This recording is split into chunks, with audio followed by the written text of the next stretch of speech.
আসসালামু আলাইকুম। আসলে ৩টে শেয়ার নিয়ে কথা বলতে চাচ্ছি। একটা হচ্ছে জেমিনি সি, ওরিয়ন ফার্মা এবং পেপার প্রসেসিং। তো প্রথমে জেমিনি সি নিয়ে যদি বলি, ফান্ডামেন্টালি আসলে শেয়ারটা ফুড অ্যান্ড অ্যালায়েন্স সেক্টরের একটা শেয়ার। এই ক্যাটাগরির ফেড আপ ক্যাপিটালে ১১ কোটি ফেড আপ ক্যাপিটাল, আর তার অথরাইজ ক্যাপিটাল আছে 40। লোন খুব বেশি না, ১.৫ কোটি টাকা শর্ট টার্ম এবং লং টার্ম লোন। লিস্টিং হচ্ছে 1985 সাল, অনেক আগে শেয়ার। তো শেয়ারটা আসলে আমি মনে করি 75% সেই স্টক ডিভিডেন্ড দিয়েছে, 20% ক্যাশ ডিভিডেন্ড দিয়েছে। সর্বশেষ তার ইপিএসটা একটু খারাপ আসছে। তো জেমিনি সিফুডটা মূলত আসলে ট্রেডিং শেয়ার, এগুলো আসলে ফান্ডামেন্টালি অনেক স্ট্রং না, যেহেতু তার ন্যাব মাত্র 21 টাকা 95 পয়সা, net operating net asset value তার হচ্ছে 21 টাকা, মানে 22 টাকা নেট অ্যাসেট ভ্যালু, কিন্তু শেয়ারের দাম আছে 250 টাকা। তো এটা একটু এটাই একটু অড। ইপিএস টিপিএস যা আছে মোটামুটি ঠিক আছে, ফান্ডামেন্টালি খুব বেশি স্ট্রং না। তো এটা যদি চার্টটা একটু দেখি আমি, শেয়ারটা সামনের দিকে ভালো করবে, এটা মোটামুটি বলা যায়। কয়েকদিন তার ডাউন ট্রেন্ড ছিল, তার কি বলে ভলিউম, কিন্তু এই মুহূর্তে সে ভালো করতেছে। তার 1 মিনিট চার্ট যদি একটু দেখি, সারাক্ষণে সে ট্রেন্ডে ছিল। 200, এই যে এখানে বড় যে ক্যান্ডেলটা দেখতেছেন সবুজ, 242 টাকার উপরে সে একটা বড় একটা মুভমেন্ট দিছে, মানে একটা বাই হয়েছে বিশাল। মানে এই শেয়ারটা আগামীকালকে 242 টাকার নিচে আর ক্লোজ হবে না, এটা মোটামুটি বলাই যায়। এবং বুল এবং বেয়ারের মধ্যে যথেষ্ট পরিমাণ তার ইয়ে আছে। বুল আছে 1,31,000 আর বেয়ার আছে 43,337। সো এই সারাক্ষণে কিন্তু বুল ট্রেন্ডে ছিল। আর 1 ইয়ার বেসিসে যদি আমি শেয়ারটা দেখি, শেয়ারটা কিন্তু খুবই সুন্দর একটা জায়গায় আছে, মানে খুবই, মানে এটা আমি আপনাদেরকে কী বলবো, মানে খুবই ভালো একটা জায়গায় আছে এই মুহূর্তে। যদিও সে ডাউন ট্রেন্ড ছিল, এই মুহূর্তে শেয়ারের সমস্যা হচ্ছে শেয়ারটা ডাউন ট্রেন্ডে, প্রায় প্রত্যেকটা শেয়ারই ডাউন ট্রেন্ডে থাকে, এটা একটা শেয়ারের সমস্যা। মানে সে যদি আগের বার যদি 20 টাকা হাই হয়, পরের বার সে 18 টাকা হাই হয়, আর আগের বার যদি সে 15 টাকা নামে, পরের বার সে 13 টাকা নামে। এটা শেয়ারগুলো প্রত্যেকটা শেয়ারই সেম ঘটনা করতেছে।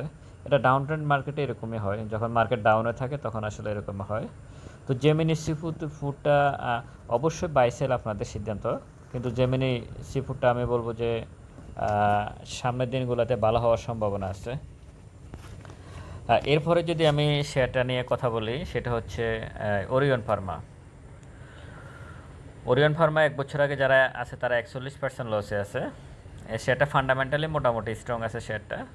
এই শেয়ারটার ব্যাপারে এই শেয়ারটা আসলে যখন 5 তারিখের পরে শেয়ারটা পড়তেছিল, শেয়ারটার আসলে এটা পড়ার কারণ ছিল যে এর যে মালিক, উনি খেলাফি ঋণের একটা মামলা আছে ওনার, এবং ওনার বিরুদ্ধে কিছু প্রবলেম ছিল হাইকোর্টে, ওনার মামলা ছিল, এবং উনি 600 কোটি টাকা না কত কোটি টাকা সম্ভবত একটা মামলা ছিল ওনার। তো মানে উনি অনেকটা একটু আওয়ামী লীগ ঘরানা, যদিও সরাসরি রাজনীতির সাথে জড়িত না বা কোনো মার্ডার মামলা বা এরকম কিছু না, উনি ঋণ খেলাপির তালিকায় আছে, কিন্তু সেটা খুব বেশি না। তো এখন শেয়ারটা আসলে এখানে একটা আপে গেছে, মানে মোটামুটি এখন একটু ভালো করার চিন্তা ভাবনা আছে। তবে শেয়ারটা আমি খুব বেশি বাড়বে এটা আমি আশা করি না। শেয়ারটা আমি মনে করি হয়তো এইখানে যে বাইটা আছে 63 টাকা, 63 টাকা যে বাইটা, এই শেয়ারটা যদি উঠে হয়তো 63 টাকা পর্যন্ত শেয়ারটা যেতে পারে বলে আমি মনে করি। আর তার 1 মিনিট চার্ট যদি আমি দেখি, কিন্তু সে কিন্তু একটা সেল হয়েছে, যেখানে আপনারা এর আগে জেমিনি ফুড দেখছেন যে সবুজ একটা ক্যান্ডেল, এখানে কিন্তু তার কিন্তু লাল একটা ক্যান্ডেল। লাল ক্যান্ডেল মানে হচ্ছে সে একটা সেল দিছে, অনেক বড় একটা সেল দিছে কোনো একটা ব্যক্তি বা প্রতিষ্ঠান, এবং তার বুল এবং বেয়ারের মধ্যেও খুব বেশি পার্থক্য না, যদিও বুল একটু বেশি, কিন্তু এটা খুব বেশি পার্থক্য, কিন্তু ট্রেন্ডটা তার আপ ট্রেন্ডে আছে এই মুহূর্তে, আপ ট্রেন্ডে আছে। আর 1 ইয়ার বেসিসে যদি আমি ওরিয়ন ফার্মা যদি দেখি, ওরিয়ন ফার্মা আমি বলবো এই মুহূর্তে বাই করাটা একটু সেফ জোনে, যেহেতু তার ভলিউমটা গতকালকের তুলনায় একটু বাড়ছে। আমি মনে করি যে সে হয়তো আগামীকালকেও সে ভালো করতে পারে। ওরিয়ন ফার্মা ভালো করার সম্ভাবনা খুবই বেশি। আর মার্কেট যখন আপ ট্রেন্ডে থাকে তখন আসলে পজিটিভ থাকে, তখন আসলে মার্কেট একটু ভালো হয়, এটা স্বাভাবিক বিষয়। তার যদি আমি যদি তার ফান্ডামেন্টালি হিস্ট্রি দেখতে যাই, ফান্ডামেন্টালি সে আসলে লোন আছে তার অনেক। তার পেড আপ ক্যাপিটাল 236 কোটি টাকা, কিন্তু তার অথরাইজ মার্কেট ক্যাপিটাল সে করছে 1092। সে যখন ব্যবসা শুরু করবে তখন বলছিল সে 1092 কোটি টাকা পর্যন্ত সে মার্কেটে ইনভেস্ট করে, কিন্তু সে করছে মাত্র 236 কোটি টাকা। কিন্তু তার লং টার্ম শর্ট টার্ম অনেকগুলো লোন আছে, যদিও লিস্টিং ইয়ার 2013 সালে। এরপরের যদি পরের শেয়ারটা নিয়ে কথা বলতে চাই, সেটা হচ্ছে পেপার প্রসেসিং শেয়ারটা নিয়ে। পেপার প্রসেসিং শেয়ারটাতে 1 বছর আগে যারা, তারা 38% লসে আছে। হ্যাঁ, কিন্তু শেয়ারটার ইপিএস ভালো। তার শেয়ার 126 টাকা, তার ন্যাব হচ্ছে 72 টাকা, শেয়ারের দাম আছে 126 টাকা। সর্বশেষ সে 12% ক্যাশ ডিভিডেন্ড এবং 8% স্টক ডিভিডেন্ড দিছে। গতবারের থেকে তার নেট অপারেটিং ক্যাশ ফ্লোটা মাইনাস, কিন্তু গতবারের থেকে বেশি আছে। গতবার আরও বেশি ছিল মাইনাস, এবার কম হয়েছে আরও।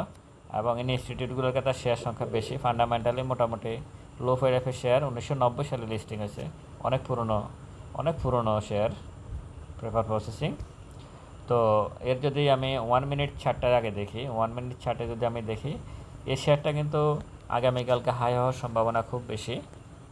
কারণ 124-25 টাকাতে, 124 টাকা 20-30 পয়সাতে সে শেষের দিকে এসে বিশাল একটা বাই দিছে। তার মানে এখানে বড় কোনো বিনিয়োগকারী বাই করছে শেয়ারটা।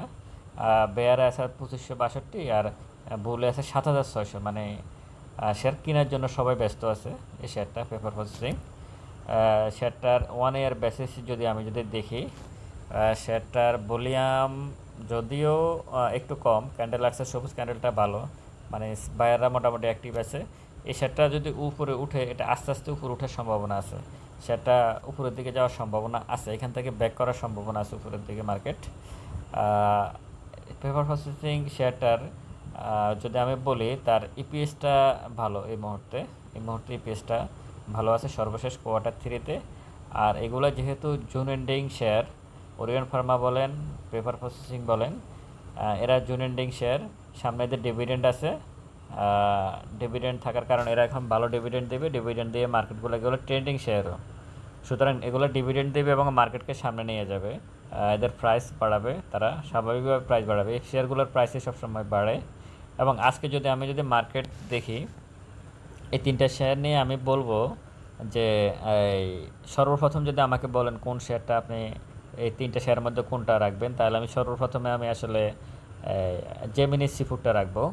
জেমিনি সিফুড আগামীকালকে সবচেয়ে ভালো করার সম্ভাবনা। তারপর দ্বিতীয় যেটা আমি, সেটা পেপার প্রসেসিং রাখবো, পেপার প্রসেসিং ভালো করবে। আর 3 নাম্বার আমি ওরিয়ন ফার্মাকে রাখবো। এই হচ্ছে আমার বিষয়, এই 3টা শেয়ারের বিষয়। এর বাইরে আমি 2টা নিউজ একটু বলতে চাই।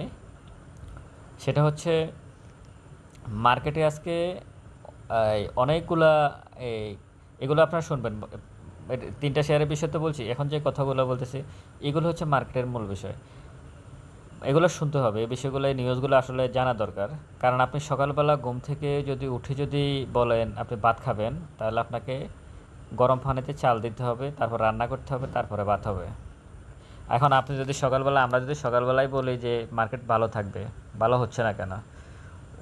পিছনে মেকানিজমে যারা আছে তাদের সিদ্ধান্তগুলো আসতে হবে ওইভাবে, তাহলে মার্কেট ভালো হবে, তাছাড়া মার্কেট ভালো হবে না।